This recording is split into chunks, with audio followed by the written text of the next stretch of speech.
Bonsoir à tous et c'est bienvenue pour ce nouveau numéro hors série de Culturama et aujourd'hui on va parler d'un film dans lequel il ne faut jamais manger la soupe de son voisin à la cantine.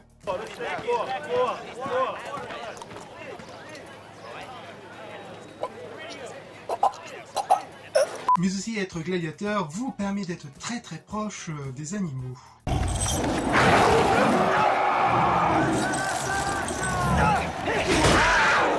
Bref, aujourd'hui, on va parler du film Gladiator.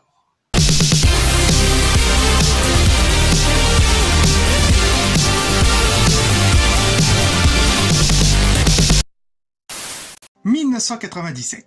Le scénariste David Franzoni eut une offre de la part du studio de la DreamWorks pour son scénario appelé Gladiator, suite à son travail sur le film Amistad de Steven Spielberg. Pour mener à bien le projet, le studio va faire appel aux producteurs Walter F. Parker et Douglas Wick pour la production du film. David Franzoni approcha d'abord Steven Spielberg avec qui il avait déjà collaboré. Steven had heard that I was going to come in and pitch a Gladiator piece.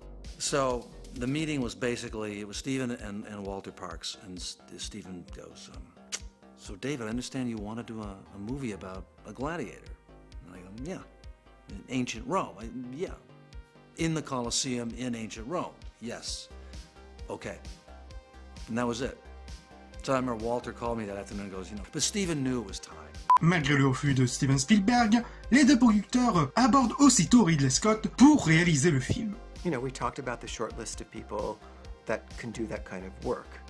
And on the short list, of course, is Ridley Scott. There's maybe no one who's ever been better at creating a coherent other world. You know, you think of what he did in Blade Runner. There's a tiny handful of directors who can create worlds, who can deal with enormous technical problems, and here's the important point, but not be overwhelmed by them. Not literally forsake the really important issues of narrative and story and theme because the pursuit of the size is crushing. When you really look at that list, you go right to Ridley. Ridley Scott semble très vite intéressé par le projet. Toutefois, il demanda au producteur s'il pouvait modifier quelques détails au scénario, car il estime que l'écriture de Franzoni manque un peu de substance. Les deux producteurs acceptent et Ridley Scott va faire aussitôt appel au scénariste John Logan pour la réécriture avec l'aide de Franzoni. Les deux scénaristes finissent rapidement la réécriture du script. La DreamWorks voyait que le projet Gladiator, surtout en termes financiers, qui pourrait grimper facilement dans les 100 millions de dollars. Combien ? Afin de faire quelques économies, la DreamWorks n'hésita pas à faire appel au studio Universal Pictures pour une coproduction. Universal accepta aussitôt et lança le casting. Pour le rôle principal qui est Maximus, ce sera d'abord Mel Gibson, mais celui-ci refusa car selon lui, le personnage de Maximus ressemblait beaucoup plus au personnage de William Wallace dans Braveheart. Et qui de plus, Mel Gibson avait déjà signé pour le rôle de Benjamin Martin dans The Patriot de Roland Emmerich. Mais tout n'est pas encore perdu, puisque pas mal d'autres acteurs étaient encore en lice pour le rôle. On peut trouver un certain Antonio Banderas ou encore un certain Hugh Jackman, mais ce sera l'acteur Russell Crowe qui obtiendra le rôle. Pour le rôle de Cesare Lucius Commode, ce sera d'abord l'acteur Jude Law, mais il devra laisser sa place pour l'acteur Joaquin Phoenix. Et pour jouer le rôle de la sœur de Commode, à savoir Lucilia, ce sera d'abord Jennifer Lopez qui était approchée pour le rôle, mais elle devra être très vite remplacée par l'actrice Connie Nielsen. Bien plus tard, alors que le casting prenait fin, à 2 semaines avant le début du tournage, de nombreux interprètes, notamment Russell Crowe, se plaignent sur l'écriture envers leurs personnages et des problèmes au niveau de l'histoire. Pour calmer tout le monde, les studios vont très vite faire appel au scénariste William Nicholson pour aider John Logan et Franzoni à la réécriture. Mais Franzoni demanda tout de même être producteur, histoire de garantir le bon fonctionnement de son projet. Le studio accepta et le script fut réécrit rapidement et le tournage du film peut enfin commencer en janvier 1999. Un tournage bien mouvementé puisque des tensions se créent entre Russell Crowe et Oliver Reed qui ne pouvaient pas s'aimer à tel point que Oliver Reed lui aurait demandé de se battre contre lui. Tu veux qu'on se la donne, dis ? Tu veux qu'on se la donne ? Mais le 2 mai 1999, soit à 3 semaines de fin de tournage, l'acteur Oliver Reed mourut d'une crise cardiaque, ce qui sera un véritable choc pour toute l'équipe du film. Une mort inattendue qui va tout de même chambouler toute la narration, puisque le personnage de Proximo, qui devait avoir un rôle un peu plus important dans le film, Ridley Scott et les producteurs décident tout de même de prendre le risque afin de respecter l'acteur, afin de garder les scènes qu'il avait déjà tournées, et de réécrire l'histoire afin de s'adapter à ce genre de situation. Entre-temps, Ridley Scott va demander au studio ainsi que l'accord de la famille de le créer numériquement avec un coût supplémentaire d'environ 3,2 millions de dollars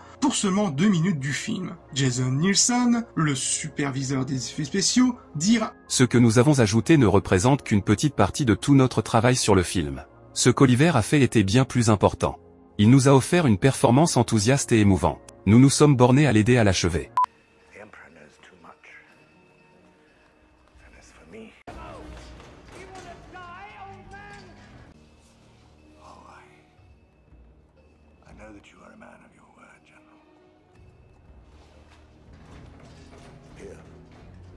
Everything is prepared. I wasn't the best because I killed quickly. Your freedom. Proximo, are you in danger of becoming a good man? Une fois dans la boîte, les studios vont faire appel au compositeur allemand Hans Zimmer, avec l'aide d'un de ses amis compositeurs Klaus Bartlett, et qui sont accompagnés de la chanteuse Lisa Gerrard sur certains thèmes de la BO.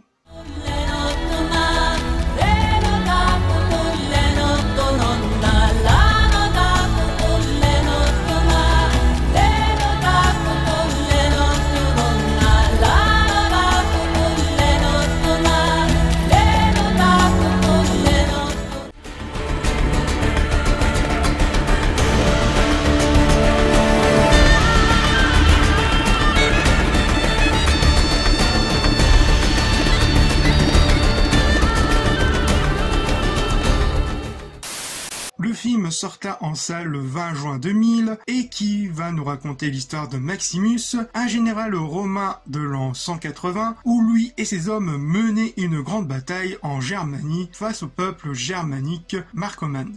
À mon signal, déchaîne les enfers. Après cette grande victoire, Maximus eut la visite de son empereur, à savoir César Marc Aurèle, pour le féliciter de cette victoire capitale pour l'Empire romain. Tu as prouvé ta valeur une fois de plus, Maximus.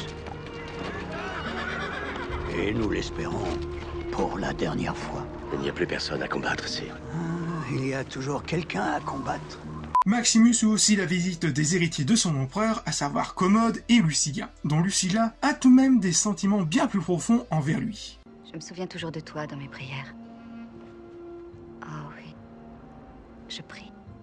Alors que Maximus était prêt à repartir chez lui pour rejoindre sa famille, l'empereur lui confie une dernière tâche très importante. Qu'attends-tu de moi, César? Je veux que tu deviennes le protecteur de Rome à ma mort. Je t'en donnerai les moyens, dans un but unique. Rendre le pouvoir au peuple de Rome et en finir avec la corruption qui l'a fait dépérir. Et Commode? Commode n'est pas un homme de morale. Tu le sais depuis que tu es tout jeune. Commode ne peut pas régner. Il ne doit pas régner. Tu es le fils que j'aurais dû avoir. Maximus, encore sous le choc, décide d'y réfléchir. Mais Commode, le fils de son empereur, décide de changer les règles du jeu. Quel homme plus âgé, plus sage prendra ma place? Je vais passer mes pouvoirs à Maximus, pour qu'il en ait la garde. Jusqu'à ce que le Sénat soit prêt à gouverner une fois de plus.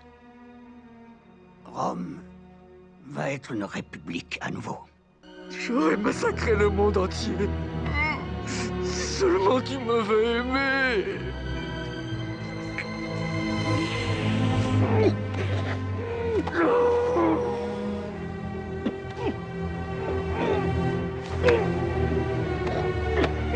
Blessé lors de sa fuite et dévasté par la mort de sa famille, Maximus fut recueilli par des marchands d'esclaves. Non, vous mourrez, et vous allez mourir. Votre passage se fera au son des...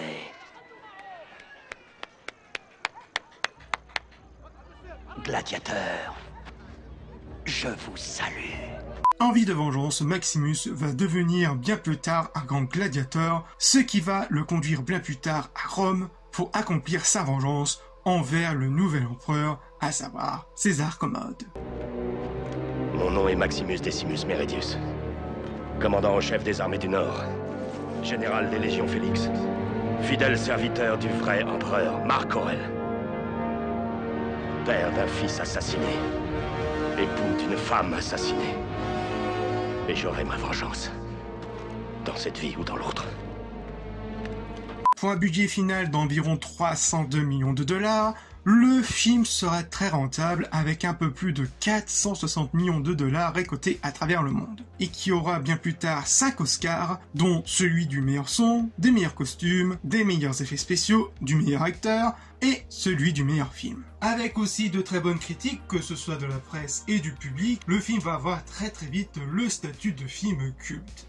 Gladiator est un genre de film péplum unique en son genre, où on suit le récit de Maximus dans sa quête de justice jusqu'à sa fin. De plus, le film nous embarque dans une belle reconstitution de la Rome antique, avec une idée de ce que la politique romaine était, entre trahison et manipulation, avec la raison de l'utilisation des gladiateurs pour divertir le peuple, dont les combats sont très bien chorégraphiés et une mise en scène soignée par Ridley Scott, avec l'accompagnement de l'excellente BO de Hans Zimmer, qui nous embarque encore plus dans cette histoire et qui nous emmène dans cette ambiance bien romantique. Mais aussi que Gladiator va aussi relancer le genre péplum à travers différents projets qui vont arriver par la suite, à savoir 3 ou encore 300. Puis en novembre 2024 va bientôt sortir prochainement la suite du film, même si à titre personnel, pour moi le premier volet suffit en lui-même, mais je reviendrai à ça un peu plus tard. Mais pour l'heure, cette idée de suite ne vient pas de nulle part. Car en 2001, soit un an après la sortie du film, une suite était déjà pensée, du moins ce qui a été prévu c'était un préquel au premier volet, mais très vite, un an plus tard, soit en 2002, ce préquel va devenir une suite, donc qui va nous raconter 15 ans plus tard après les événements du premier volet, et qui va nous raconter sur le personnage de Lucius à la recherche de son père. C'est ce qui va se rapprocher de plus de la suite de ce qui nous a été présenté. Cependant, en 2006, un gros leak était sorti avec un peu plus en détail sur le pitch du second opus. Et croyez-moi que ce pitch est assez totalement lunaire. On peut dire que Ridley Scott et Russell Crowe sont partis vraiment dans un véritable délire. Donc concernant ce leak, à prendre avec d'énormes passages, j'ai tenté de voir si c'était vrai ou si c'était faux. Il y a eu un débunkage des deux côtés, donc au final, je ne sais pas si c'est vrai ou si c'est faux, donc encore une fois, à prendre avec d'énormes passettes. Donc le pitch, en général, c'est, on va dire, la résurrection du personnage de Maximus. Oui, la résurrection de Maximus. Quand Maximus était mort, il rencontre les fameux dieux romains qui vont décider de son sort, soit il ira au paradis ou soit il ira en enfer. Très vite, les dieux décident d'envoyer Maximus sur Terre pour tuer le Christ. Oui, pour tuer le Christ, oui. D'où le titre du leak qui était Christ Killer. Oh, croyez-moi, vous n'êtes pas encore sorti de l'auberge. Car pour la suite, forcément, Maximus prend conscience du truc, donc il décide de s'allier avec le Christ. Forcément, ça a donné la colère des dieux qui commencent à décider de le tuer, et ça part dans un scénario total à la God of War où vont remplacer Kratos par Maximus. Vous voyez vraiment le délire du pitch, hein. Et ça se finit sur Maximus qui devient immortel. Non, je ne déconne pas, il devient immortel, dont on le voit traverser différentes vies. On le voit précisément lors des croisades, ensuite durant la Seconde Guerre mondiale, et pour finir, plus ou moins dans l'histoire, dans la guerre du Vietnam, avant de finir en totale apothéose. Donc forcément, ce genre de leak a fait peur à DreamWorks, qui a tout de même décidé de dire à Ridley Scott: bon, je sais pas si c'est vrai ou si c'est faux, mais calme-toi frère, calme-toi. On va tout de même revenir sur suite, il y aura pour l'instant sur ce qui a été prévu en 2002, donc avec la suite de 15 ans plus tard après les événements du premier volet. Donc forcément le projet a été traîné en longueur, laissé dans les cartons, laissant Ridley Scott dans d'autres projets, puis ce sera véritablement en 2018 où plus ou moins Ridley Scott annonce officiellement de la production de cette suite, avec le scénario qui a été prévu en 2002, avec quelques modifications, quelques réécritures. Vraiment, l'officialisation du projet, donc de cette suite, ce sera en 2021, avec l'annonce du casting. Pour ma part, comme je l'avais dit il y a quelques instants, pour ma part, je n'attends pas vraiment spécialement grand chose de cette suite.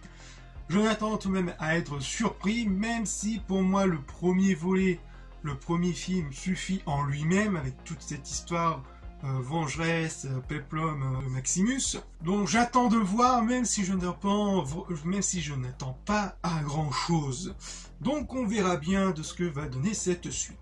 Et que forcément le premier volet restera culte. Même si vous ne l'avez pas vu, je vous demande fortement le visionnage de celui-ci, car c'est vraiment une véritable pépite du genre. Voilà, pour tous ceux qui l'ont déjà vu, n'hésitez pas à le revoir, c'est vraiment un grand classique du genre. Donc voilà, ce hors-série de Culturama est fini, j'espère qu'il vous aura plu. N'oubliez pas de liker, commenter, partager et à vous abonner si le contenu vous plaît. Et on se retrouve pour de futures vidéos. Peace!